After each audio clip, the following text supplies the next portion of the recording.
Hey everyone, imagine this. It's 2 a.m. and I'm lying in bed next to the woman I've loved for 8 years, but her back is turned to me like an invisible wall has shot up between us. No goodnight kiss, no casual touch, just this cold, empty space that's been growing wider every night. And then, as I'm staring at the ceiling, my phone buzzes with a notification from Reddit, and there it is, a post that hits too close to home, titled, "My wife's been cold in bed, is this proof she's cheating?" My heart drops. What if that's exactly what's happening to me? If you're hooked already, smash that like button, drop a comment below sharing if you've ever felt that gut-wrenching suspicion in your relationship, and don't forget to subscribe for more real-life confession stories straight from the depths of Reddit. Let's dive in. I'm Alex Thompson, and this is my story.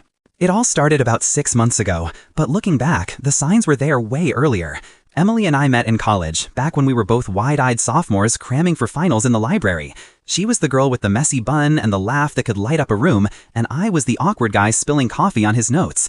Fast forward through proposals, a small wedding in her parents' backyard, and buying our first house in the suburbs of Chicago, we were that couple everyone envied. Or so I thought. Emily works as a marketing consultant, always on her laptop, traveling for client meetings a couple times a month. Me, I'm a software engineer, glued to my desk at home most days, coding away in our spare room turned office. Life was routine, comfortable.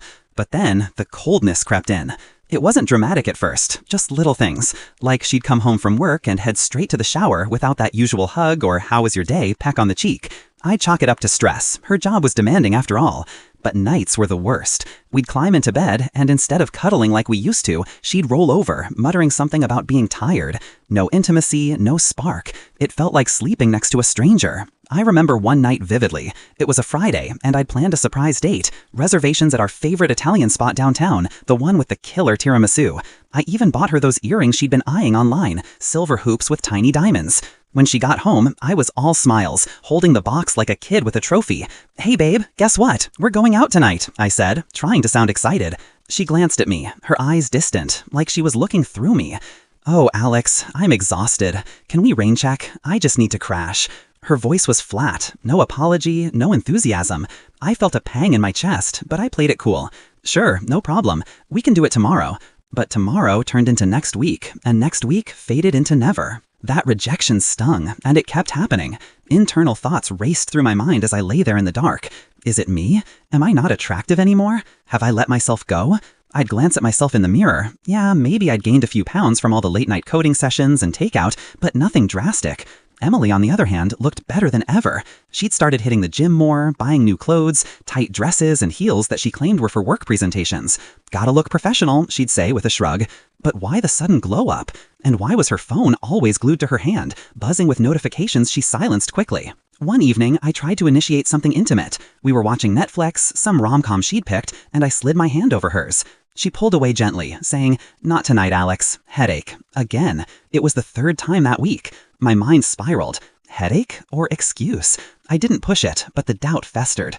That's when I turned to the internet, like so many of us do when life's throwing curveballs. Late one night, while she was asleep, or pretending to be, I grabbed my phone and dove into Reddit. I searched for "wife cold in bed," and bam, threads upon threads of guys sharing similar stories. One post stood out. "My wife's been distant for months, no sex, always on her phone. Turns out she was cheating with her coworker. The cold bed was the first sign." Comments flooded in. Classic red flag. Check her messages. Get proof before confronting. My stomach twisted. Was this me? Was Emily hiding something? The next day, things escalated. I was working from home, and Emily had left for a client meeting in the city. She kissed me goodbye, on the forehead, like I was her brother, and dashed out. But she forgot her lunch on the counter.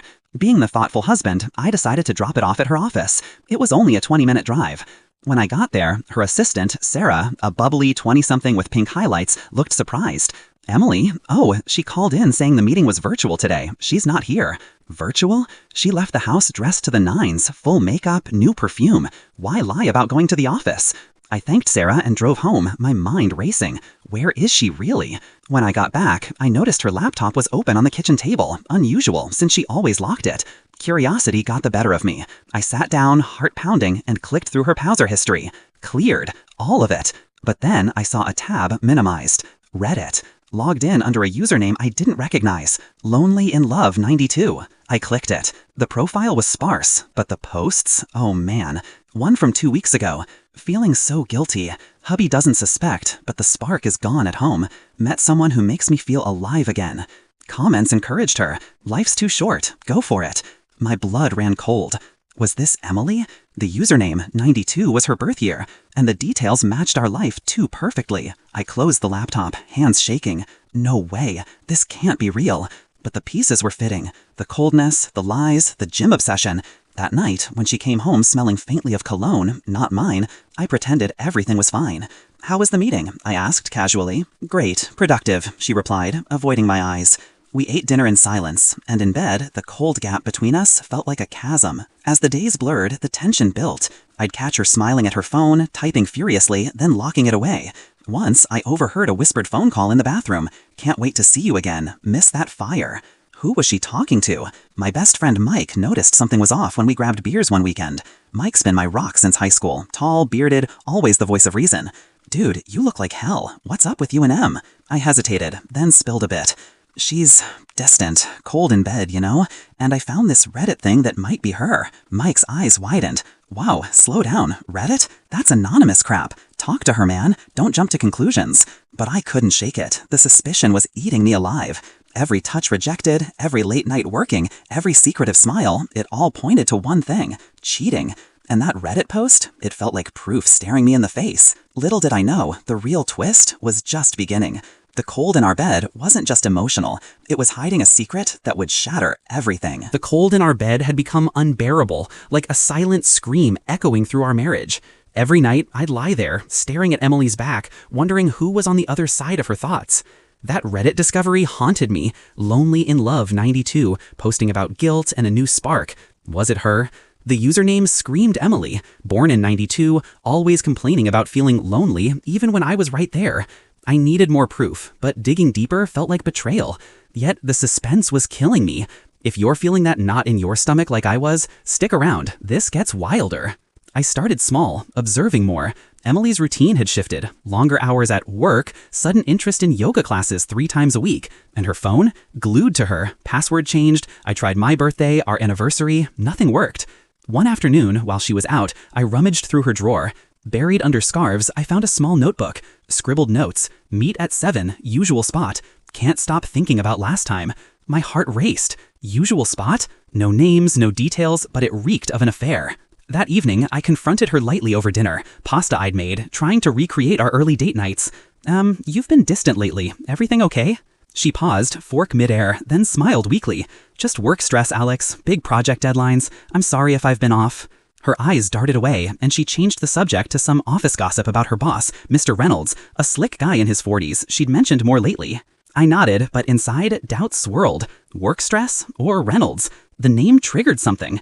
I recalled her laughing at his jokes during a company party last year. Was he the one?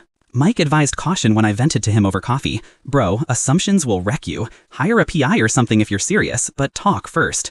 A PI? Too extreme. Instead, I went back to Reddit.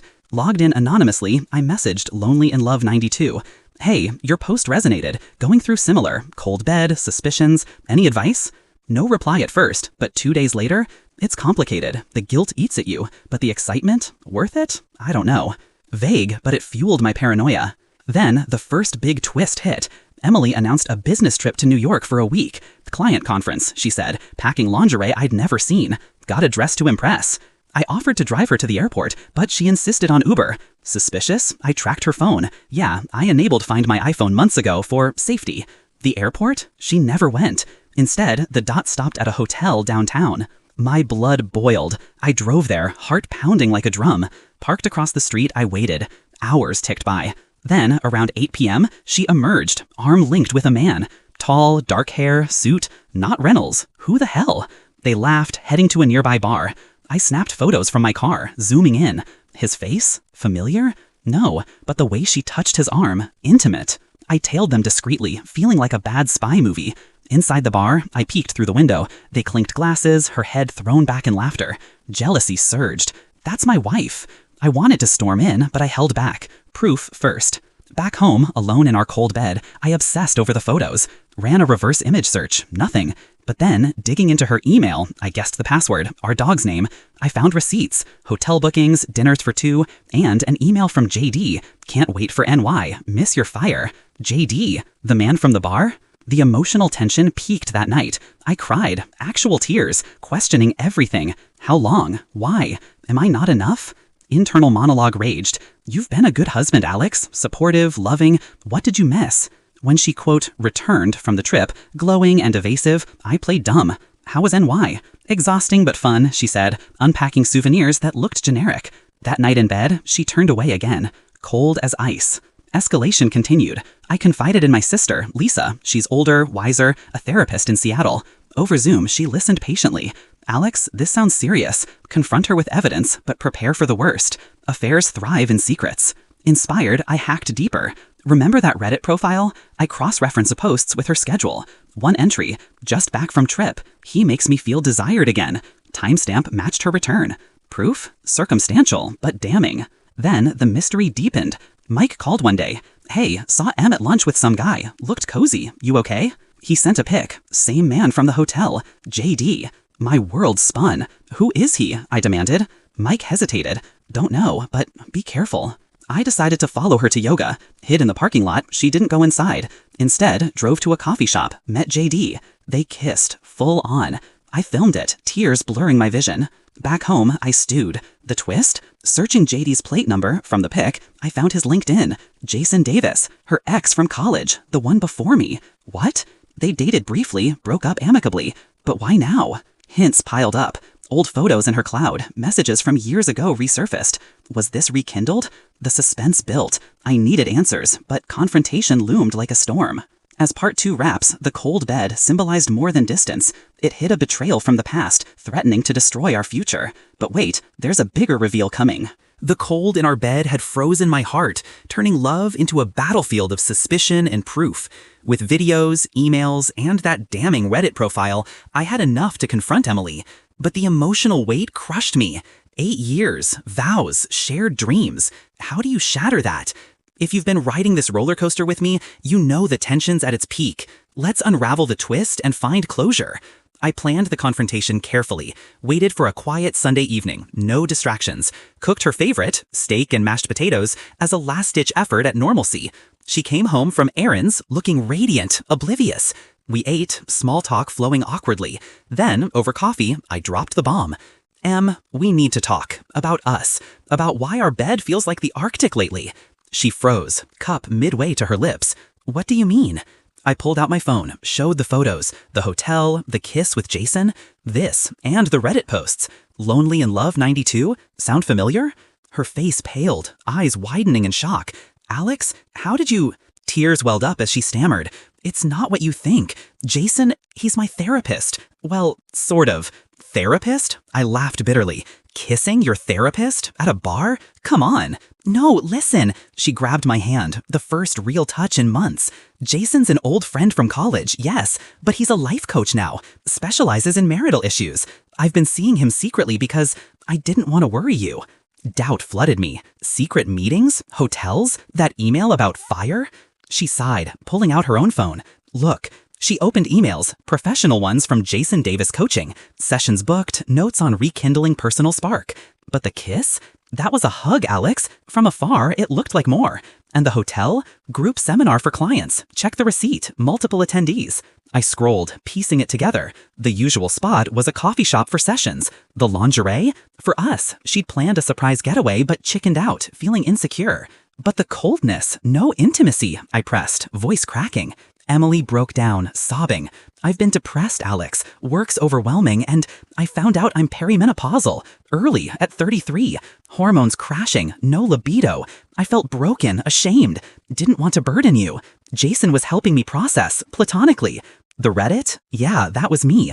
Venting anonymously. But the someone was the old me I missed, not an affair.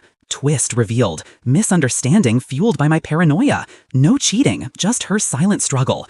The fire email? About self-confidence exercises. We talked for hours, raw and honest. I admitted my snooping, the hurt from rejection. She shared doctor's reports, hormone tests, therapy notes. It all checked out. Jason even called, at her insistence, to confirm. Strictly professional, man. She's committed to you. Relief washed over me, mixed with guilt. I'd assumed the worst, nearly destroyed us. Mike, when I updated him, chuckled. Told you to talk first. Classic misunderstanding. We rebuilt from there. Therapy together. Real couples counseling. Intimacy returned slowly, with understanding. The cold bed warmed, filled with hugs, talks, laughter. Lesson learned. Communication is key. Don't let suspicions fester. Talk before proof hunting on Reddit. Assumptions can twist reality, but truth heals. If you're in a cold bed, reach out. It might not be what you fear. Thanks for listening to my confession. Remember, life's full of twists. Face them head on.